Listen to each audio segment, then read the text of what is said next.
Be sure to read and follow the safety guidelines to protect your computer from potential damage and ensure your personal safety. For more information about safety guidelines, see the owner's manual at dell.com/support. Before you begin, turn off the computer and disconnect all the attached peripherals.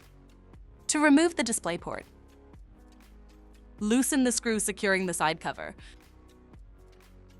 and slide the cover off the system to remove it. Identify the DisplayPort module, optional input-output modules. Loosen the 2 screws. Disconnect the DisplayPort module from the connector. Lift the DisplayPort out of the system. To reinstall the DisplayPort, connect the DisplayPort module to the connector and secure it with the 2 screws. Place the side cover on the chassis by aligning the tabs on the side cover with the slots on the chassis. Slide the side cover towards the rear of the computer. Tighten the screw. For more information about your Dell system, visit dell.com/support.